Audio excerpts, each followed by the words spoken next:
Durante 3 décadas, los Everglades de Florida fueron vistos como un territorio que ya no tenía salvación. Un invasor venido del sudeste asiático, la pitón birmana, entró en ese lugar y fue destrozando poco a poco todo el ecosistema. En ese momento, casi no existía ninguna forma de responder que de verdad funcionara. Los mapaches y las zarigüeyas desaparecieron a una escala brutal, arrasados por un depredador frente al que no tenían ninguna defensa real. En algunas especies, la tasa oficial de pérdida llegó hasta el 99,3%. La guerra parecía haberse decidido hacía mucho tiempo, pero nuevas señales recogidas sobre el terreno están obligando a replantear esa conclusión. Las víctimas de antes están empezando a aprender a defenderse. Las cámaras colocadas en la naturaleza han grabado a depredadores nativos asaltando nidos de pitón y destruyendo la siguiente generación invasora. El pantano ya no solo está aguantando para sobrevivir, está empezando a contraatacar. Para entender el tamaño de este contraataque, primero hay que mirar con claridad la magnitud del desastre inicial. La invasión de la pitón birmana no llegó como un desembarco tipo día D, sino como una ocupación lenta pero total. El enemigo entró a través del comercio internacional de mascotas, una especie de caballo de Troya del comercio global, que fue metiendo en silencio decenas de miles de individuos con capacidad de imponerse en Florida entre 1970 y 2000. El dominio de la pitón se basó en dos ventajas escandalosamente desiguales: una capacidad casi absoluta para esconderse y la ausencia total de depredadores naturales reales. En el sudeste asiático, una pitón todavía tiene que cuidarse del tigre, la cobra real y el varano. Pero en Florida no se enfrentaba a nada parecido. Los grandes depredadores de los Everglades, como el caimán americano y la pantera de Florida, no estaban preparados para lidiar con una serpiente gigante así. El resultado fue una especie de liberación ecológica. La población de pitones explotó sin que la frenaran ni la depredación ni la competencia. Pero el arma más aterradora de la pitón estaba en lo que se llama el síndrome de la presa ingenua. Los mamíferos de Florida no tenían ningún recuerdo evolutivo de un cazador que rastrea por olor y por calor, ataca rápido como una víbora y remata cortando la circulación al apretar. No huían. Se acercaban a investigar o simplemente ignoraban el peligro hasta que ya era demasiado tarde. Las cifras de mortalidad de aquella etapa dan escalofríos.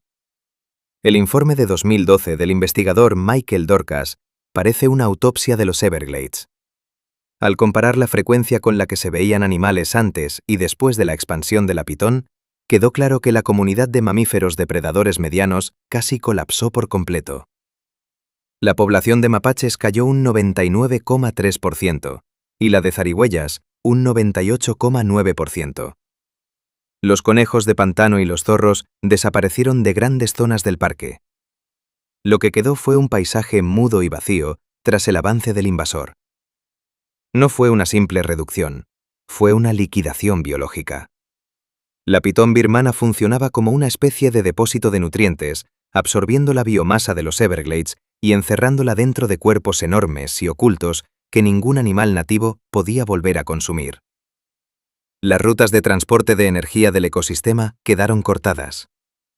Depredadores locales como el lince rojo empezaron a quedarse sin alimento porque el invasor se había tragado a sus presas.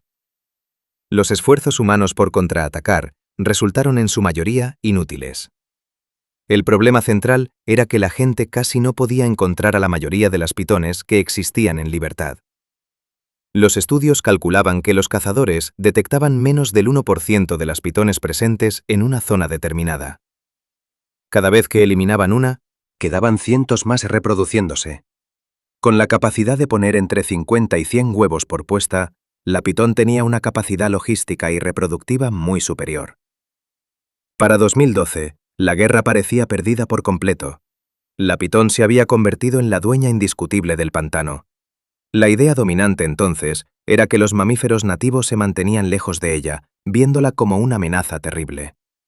El ecosistema estaba en silencio absoluto.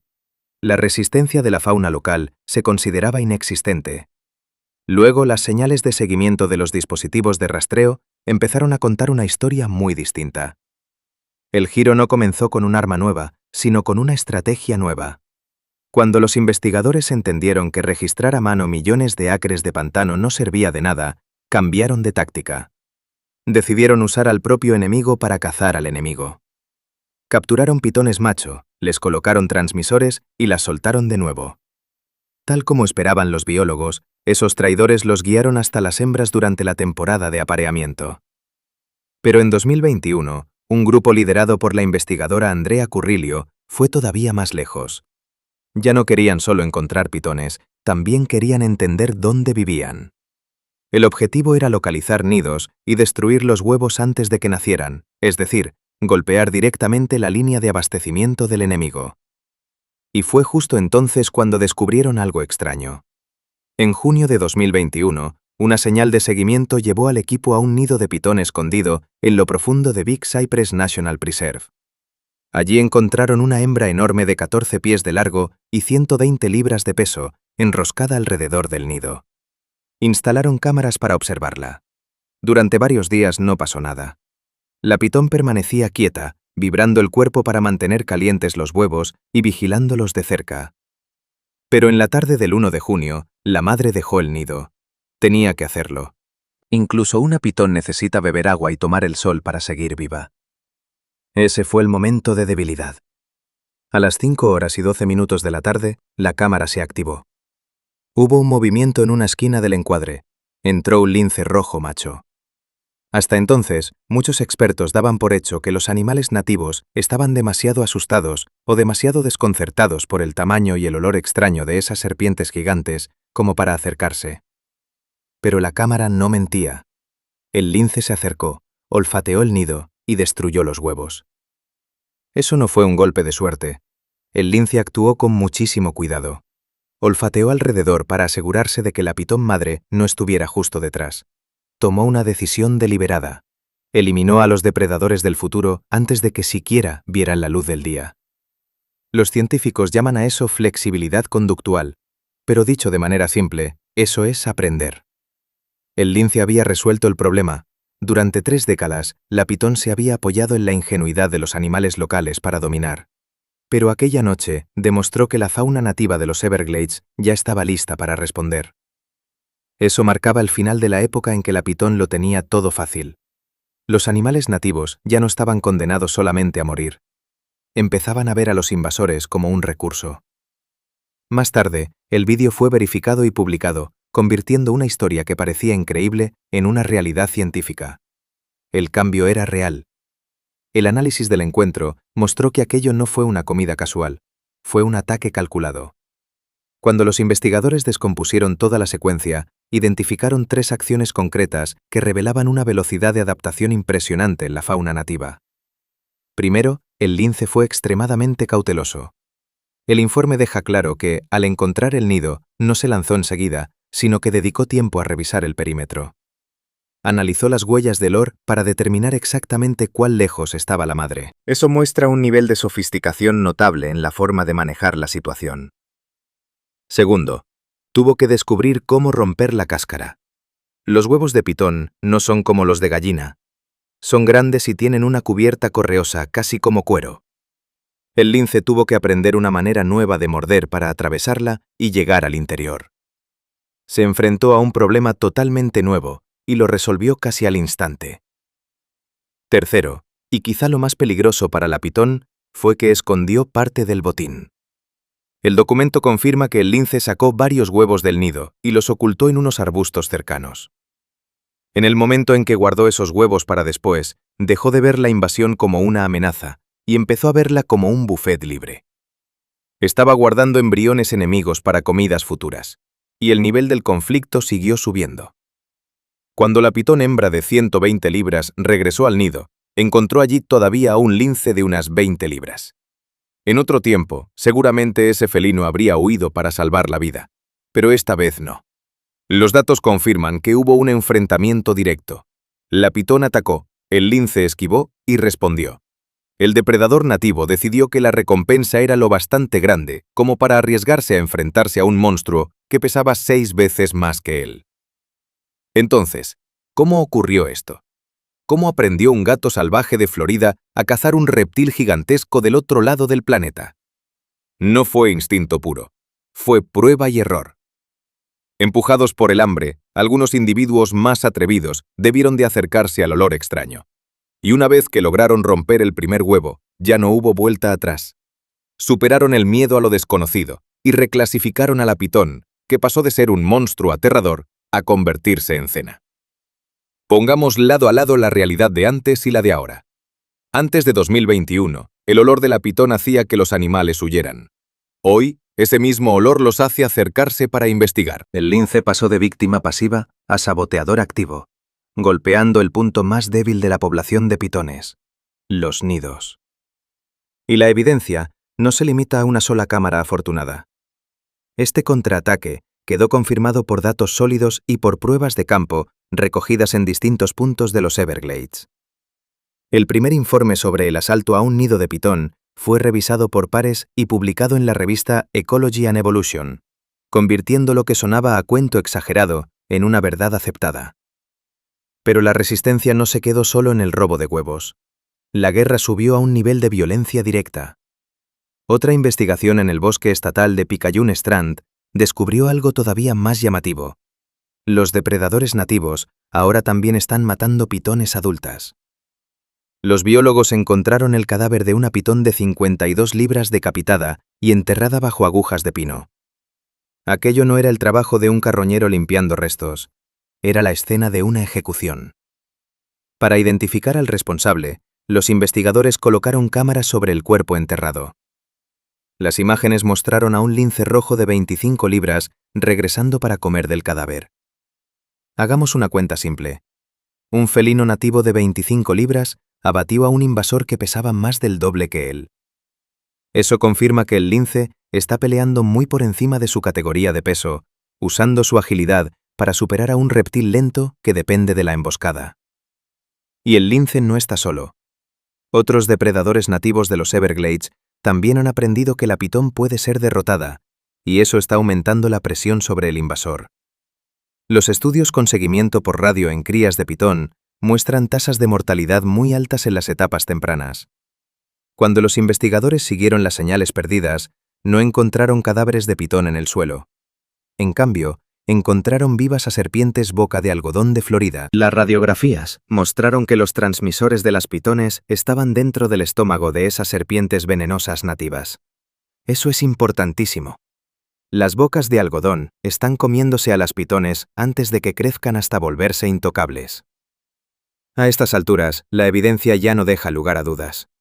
Desde los nidos y las crías hasta las pitones adultas, la fauna nativa ha identificado al enemigo y está eliminándolo de manera sistemática. Para quienes llevan años intentando salvar los Everglades, este es exactamente el tipo de noticia que estaban esperando. Cambia por completo el cálculo de la campaña.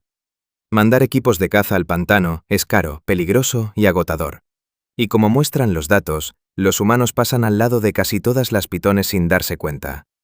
El lince, en cambio, es otra historia. Trabaja gratis, tiene el mejor sistema de rastreo posible, caza las 24 horas del día y llega a lugares a los que ninguna persona puede entrar.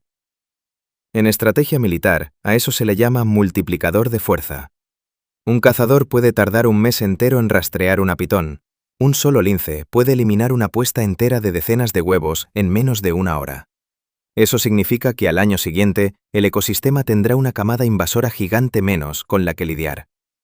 Si la población de linces sigue actuando así, se convertirá en una fuerza de defensa biológica que nunca duerme. La estrategia humana también está cambiando. Los investigadores han empezado a aprender de los propios depredadores nativos. En lugar de cazar pitones directamente, algo parecido a buscar una aguja en un pajar, han pasado a seguir a las presas. Colocan collares con sistema de posicionamiento global a mapaches y zarigüeyas y luego los liberan. Para algunas personas, este plan puede sonar cruel, pero es claramente ingenioso. La pitón es difícil de encontrar, el mapache no. Cuando una pitón se traga a un mapache con transmisor, el dispositivo sigue funcionando dentro del cuerpo de la serpiente. Entonces, los investigadores solo tienen que seguir la señal del mapache ya muerto, encontrar a la pitón inflada y eliminarla. En cierto sentido, las víctimas se están convirtiendo en caballos de Troya, usando el propio apetito de la pitón en su contra. Aún así, hay un problema que hay que considerar en esta lucha a largo plazo. La historia demuestra que en cualquier conflicto, cuando un bando mejora sus armas, el otro termina desarrollando una armadura mejor. Esa es la carrera armamentista de la evolución. Ahora mismo, el lince está ganando los combates más fáciles, es decir, los ataques a nidos accesibles. Pero la naturaleza es una maestra despiadada. Si los linces se comen todos los huevos de las pitones descuidadas, las que queden para reproducirse serán las más cautelosas. La pitón podría volver a adaptarse. Su comportamiento de anidación podría desplazarse a aguas más profundas, fuera del alcance del lince. Y peor aún, la selección natural podría favorecer a madres más agresivas, más rápidas para reaccionar y mucho más feroces defendiendo el nido. Al eliminar a los individuos más vulnerables, los humanos y los animales nativos podrían estar dejando atrás una población de pitones más dura, más resistente y más problemática. El conflicto no ha terminado. Solo se está volviendo más complejo. Si uno se aleja y mira el panorama completo, en lugar de fijarse en cada choque por separado, aparece un patrón más grande. Este es el rostro de la naturaleza sometida a una presión extrema. Normalmente imaginamos la evolución como un proceso lentísimo, algo que necesita miles de años para hacerse visible. Pero en los Everglades, esa idea se viene abajo. Lo que está ocurriendo allí es evolución en tiempo real. En menos de 30 años, la fauna nativa resolvió un problema biológico que en teoría habría necesitado siglos. No aparecieron colmillos nuevos, no surgió ninguna inmunidad genética especial. El lince no se hizo más grande ni más fuerte, solo se volvió más listo. Y eso nos recuerda una regla brutal de la supervivencia. En la naturaleza, la inteligencia no es la capacidad de razonar en abstracto, sino la necesidad convertida en conducta. Cuando desaparecen las presas de siempre, adaptarse deja de ser una opción. O los animales aprenden a explotar un recurso nuevo, o desaparecen junto con la fuente de alimento antigua. Florida no es el único caso. Patrones parecidos ya se han visto en otros lugares. En Australia, el sapo de caña invasor se expandió por todo el continente llevando consigo un veneno capaz de matar a casi cualquier depredador que se lo tragara. Durante años, los animales nativos murieron por montones, luego algo cambió.